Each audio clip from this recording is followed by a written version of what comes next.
kegiatan di malam hari. Episode 47 untuk teman-teman kelas 1. Selamat pagi teman-teman. Namaku Adi. Aku dan Doni sedang berjalan-jalan di taman. Halo teman-teman, apa kabar semuanya? Nah, karena kami sedang di luar rumah, kami melakukan 3M, seperti pesan ibu. Memakai masker, menjaga jarak, dan mencuci tangan. Oh iya, hari ini hari apa ya, Di? Coba kita tanya teman-teman di rumah, hari ini hari apa teman-teman?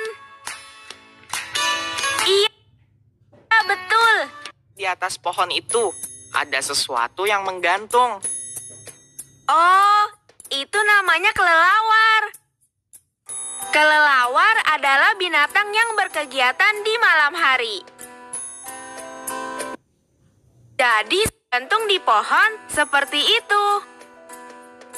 Teman-teman, malam hari adalah saat langit gelap karena cahaya matahari tidak menyinari bumi. Yang muncul di malam hari adalah bulan.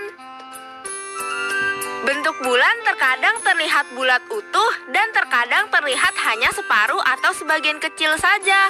Perubahan bentuk bulan itu disebut fase bulan. Nah, di malam hari ada banyak kegiatan yang dilakukan. Sebagai pelajar, kegiatan yang biasa dilakukan di malam hari adalah belajar. Lalu, makan malam bersama ayah, ibu, dan kakak. Kalau di lingkungan rumah, biasanya ayah dan bapak-bapak lainnya melakukan siskamling atau sistem keamanan lingkungan, supaya lingkungan rumah kita selalu terjaga dengan aman. Dan kegiatan malam hari ditutup dengan tidur, agar keesokan harinya badan kita menjadi segar kembali. Kita pulang yuk, kamu jadi main ke rumahku kan? Iya. Bergantian membaca cerita berjudul Negeri Temaram. Tapi sebelumnya kita berdoa sesuai agama dan kepercayaan masing-masing ya. Berdoa mulai.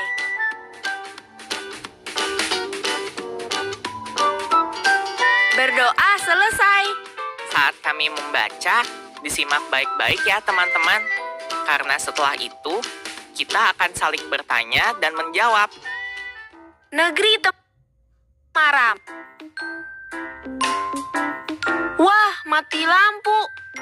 Apa yang harus dilakukan Kelana? Ibu datang membawa senter. Kelana punya ide. Inilah Remang, si siamang dari negeri Temaram. Ia ingin pergi ke negeri Benderang. Ketika Remang mendaki gunung, datanglah burung raksasa. Ciat, ciat. Remang berhasil mengalahkannya. Tiba-tiba, suara siapa itu? Tolong! Seekor kancil dalam bahaya. Ciat, ciat. Remang berhasil menyelamatkannya. Ternyata, kancil juga ingin pergi ke negeri Benderang. Mereka pun berangkat bersama. Lautan luas menghadang mereka kini. Ombak tinggi tak membuat Remang dan kancil gentar.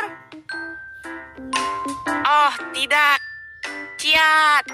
Ikan besar menghancurkan kapal mereka. Ciat, ciat. Remang berhasil melawannya. Ikan sudah pergi. Sekarang bagaimana mereka akan melanjutkan perjalanan? Untunglah ada penyu yang baik hati. Lihat, ada cahaya terang. Itu negeri Benderang.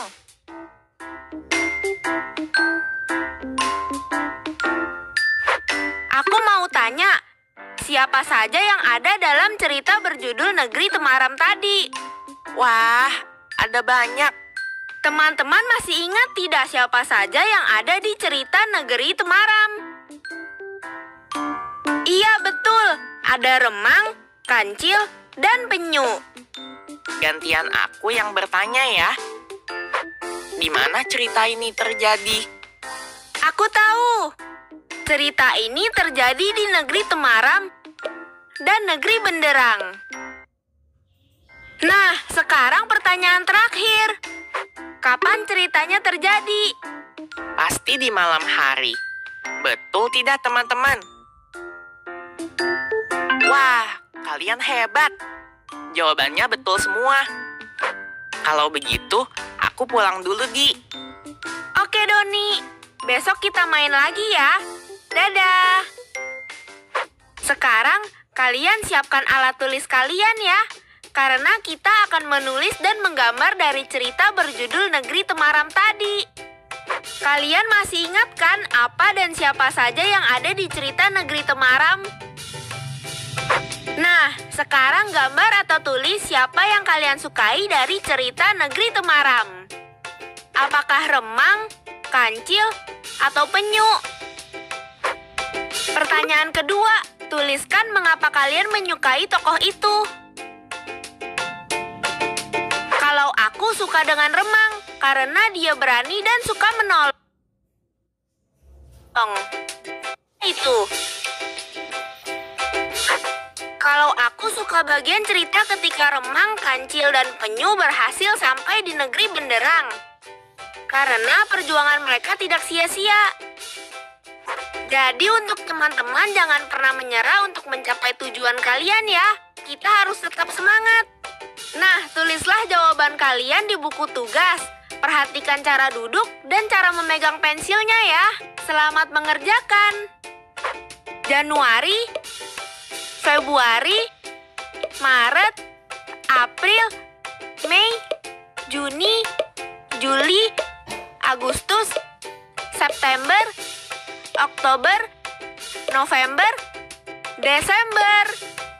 Teman-teman sudah tahu kan nama-nama bulan yang ada di kalender? Nah, kalau nama-nama bentuk bulan yang ada di langit, kalian tahu tidak? Kalau kalian belum tahu, yuk sekarang kita belajar bersama apa saja bentuk-bentuk bulan itu.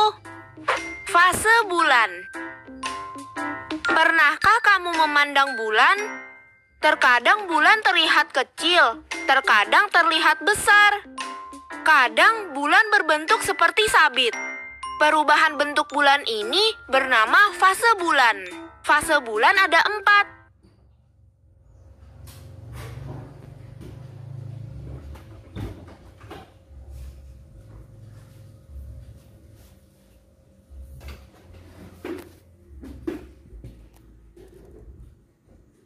Saat menjelang purnama dan bulan terlihat seperti bulan sabit di langit, kita menamakannya bulan sabit awal. Saat kita melihat seluruh bagian bulan menerima cahaya matahari, dinamakan fase bulan penuh atau bulan purnama. Kadang bulan sabit muncul setelah purnama menuju bulan baru. Itu namanya bulan sabit akhir. Bagaimana teman-teman? Sekarang kalian sudah tahu kan dalam waktu 1 bulan, bentuk bulan berbeda-beda. Sekarang, yuk kita menuliskan suku kata untuk melengkapi nama fase bulan. Apa nama bentuk bulan ini? Apakah bulan baru, bulan purnama, bulan sabit awal, atau bulan sabit akhir? Ya, ini adalah bulan baru. Bentuk bulan apakah ini? Apakah bentuk bulan purnama, bulan sabit awal, atau bulan sabit akhir? Iya, betul. Ini adalah bentuk bulan sabit awal. Nah, sekarang kalian perhatikan bentuk bulan yang bulat penuh dan bercahaya terang ini. Apakah ini bentuk bulan purnama atau bulan sabit awal? Wah, jawaban kalian betul lagi. Ini adalah bentuk bulan purnama. Dan terakhir, bentuk bulan apakah ini? Iya, ini adalah bentuk bulan sabit akhir.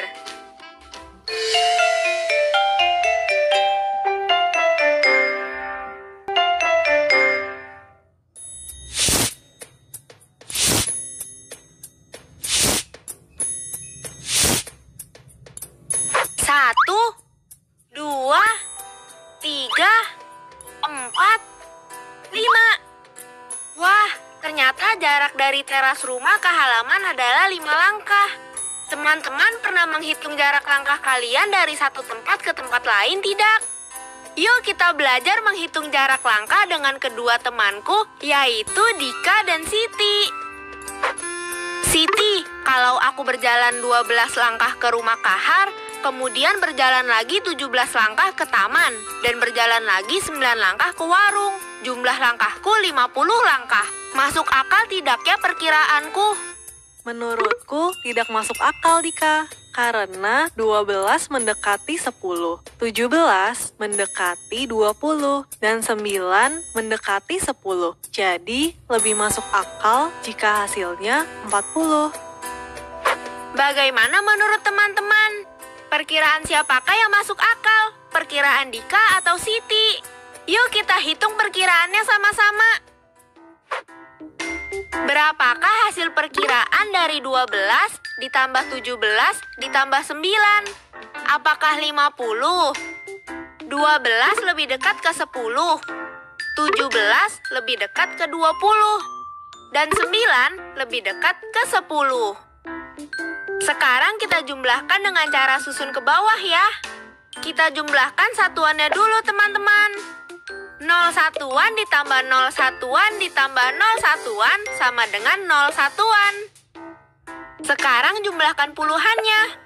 1 puluhan ditambah 2 puluhan ditambah 1 puluhan sama dengan 4 puluhan. Jadi hasil perkiraan dari 12 ditambah 17 ditambah 9 sama dengan 40. Hasil perkiraan Dika tidak masuk akal dan hasil perkiraan Siti masuk akal. Nah, supaya kita semakin mengerti, ayo kita hitung juga hasil sebenarnya. Berapakah hasil sebenarnya dari 12 ditambah 17 ditambah 9? Kita jumlahkan dengan susun ke bawah ya teman-teman. Pertama, kita hitung satuannya dulu. 2 satuan ditambah 7 satuan ditambah 9 satuan sama dengan 18. Angka 8 kita tulis di bawah satuan. Dan angka 1 kita taruh di atas puluhan. Sekarang kita hitung puluhannya ya. 1 puluhan ditambah 1 puluhan ditambah 1 puluhan sama dengan 3 puluhan. Jadi hasil sebenarnya adalah 38. Sekarang kita menghitung perkiraan yang lain. Dika berjalan 28 langkah dari rumahnya ke rumah Siti. Kemudian, Dika berjalan lagi 37 langkah ke warung. Dari warung, Dika berjalan lagi 48 langkah hingga sampai kembali di rumah. Dika memperkirakan banyak langkah yang dia lakukan adalah 90. Menurut kalian, apakah hasil perkiraan Dika masuk akal? 28 lebih dekat ke 30, 37 lebih dekat ke 40, dan 48 lebih dekat ke 50. Nah, kita jumlahkan dulu ya hasil perkiraannya. Berapakah 30 ditambah 40 ditambah 50? Kita pakai penjumlahan susun ke bawah ya teman-teman. Pertama-tama, kita jumlahkan dulu satuannya. 0 ditambah 0 ditambah 0 sama dengan 0 satuan. Kemudian kita jumlahkan puluhannya. 3 ditambah 4 ditambah 5 sama dengan 12 puluhan. Jadi hasil perkiraan dari 28 ditambah 37 ditambah 48 adalah 120. Hasil perkiraan Dika tadi adalah 90. Jadi perkiraan Dika tidak masuk akal. Sekarang kita hitung juga hasil sebenarnya yuk. Berapakah hasil sebenarnya dari 28 ditambah 37 ditambah 48? Kita jumlahkan dengan cara susun ke bawah ya teman-teman. Pertama kita hitung satuannya dulu. 8 satuan ditambah 7 satuan ditambah 8 satuan sama dengan 23. Angka 3 kita tulis di bawah satuan dan angka 2 kita taruh di atas puluhan. Sekarang kita hitung puluhannya ya. 20-an ditambah 20-an ditambah 30-an ditambah 40-an sama dengan 11 puluhan. Hasil sebenarnya adalah 113. Jadi benar kalau hasil perkiraan Dika salah dan hasil perkiraan yang kita hitung benar. Yeay, teman-teman hebat! Kita sudah belajar memperkirakan hasil. Sekarang, bagaimana kalau kita belajar cara mengukur jarak dari satu tempat ke tempat lainnya dengan menggunakan langkah? Untuk mengukur jarak dari satu tempat ke tempat lainnya, kamu bisa menggunakan langkah kakimu, seperti yang dilakukan oleh Dika. Jarak dari rumah Dika ke rumah Siti adalah 7 langkah. Kamu bisa menggunakan langkah untuk mengukur jarak. Lalu bagaimana dengan jarak bulan ke bumi? Apakah kamu pernah melihat bulan di malam hari? Bulan terlihat kecil sekali karena jarak bulan ke bumi sangatlah jauh. Menurut ilmuwan, jarak bulan dan bumi adalah 384.000 km atau sekitar 30 kali besar bumi. Anton baru saja selesai belajar kelompok dengan teman-temannya di rumah Dini. Sekarang kita lihat yuk berapa langkah yang dibutuhkan Anton untuk pergi dari rumah Dini ke rumah Anton. 1, 2, 3, 4, 5, 6, 7, 8, 9, 10, 11, 12 langkah. Nah, kita sudah belajar menghitung jarak dengan menggunakan langkah kaki. Kita juga bisa menghitung kedalaman sungai dengan menggunakan suatu benda. Misalnya dengan menggunakan kayu atau bambu, seperti yang dilakukan Pak Budi berikut ini. Pak Budi mengukur kedalaman sungai di sekitar rumahnya. Pak Budi menggunakan sebuah kayu panjang. Pak Budi lalu mengukurnya dengan kayu kecil. Dibutuhkan berapa banyak kayu kecil untuk mengukur kedalaman sungai? Kita hitung sama-sama yuk. 1, 2, 3, 4, 5, 6, 7, 8, 9, 10. Jadi butuh 10 kayu kecil untuk mengukur kedalaman sungai. Teman-teman, sekarang coba kalian perhatikan kalender ini. Dalam 1 bulan terdapat 4 minggu. Dalam 1 minggu terdapat 7 hari. Nah, dalam 1 bulan terdapat 30 hari atau 31 hari. Khusus pada bulan Februari terdiri dari 28 hari atau 29 hari. Sekarang, yuk kita simak lagi penjelasan tentang fase bulan. Bentuk bulan akan tampak berbeda-beda jika dilihat dari bumi. Hal ini terjadi karena adanya fase bulan. Setiap fase bulan terjadi selama 3 atau 4 hari. Kalian bisa lihat fase bulan di gambar ini. Ada fase bulan mati atau biasa kita sebut bulan baru. Kemudian ada bulan sabit, bulan paruh, bulan cembung, dan bulan penuh atau biasa kita sebut bulan purnama. Setiap fase ini terjadi selama 3 atau 4 hari. Misalnya bulan separuh terjadi di hari ke-8. 6 hari kemudian adalah hari ke-14. Karena 6 ditambah 8 sama dengan 14. Hari ke-14 adalah bulan penuh. 7 hari kemudian adalah hari ke-21. Karena 14 ditambah 7 sama dengan 21. Hari ke-21 adalah bulan paruh. Jika bulan sabit terjadi di tanggal 1 Oktober, 4 hari kemudian terjadi bulan paruh. Jadi bulan separuh terjadi di tanggal 5 Oktober. Karena 1 ditambah 4 sama dengan 5. Jika bulan penuh terjadi di tanggal 6 Juni, 3 hari kemudian terjadi bulan cembung. Jadi bulan cembung terjadi di tanggal 9 Juni. Karena 6 ditambah 3 sama dengan 9. Nah, teman-teman, sekarang kalian sudah paham kan penjelasan tentang fase bulan dan cara menghitungnya? Jika belum paham, tanyalah kepada ayah, ibu, atau kakak di rumah. Sampaikan dengan cara yang santun ya. Dan akhirnya kita sampai di ujung acara. Selesai belajar, jangan lupa ucapkan terima kasih kepada ayah dan ibu ya. Dan isilah lembar refleksinya. Terima kasih ya teman-teman.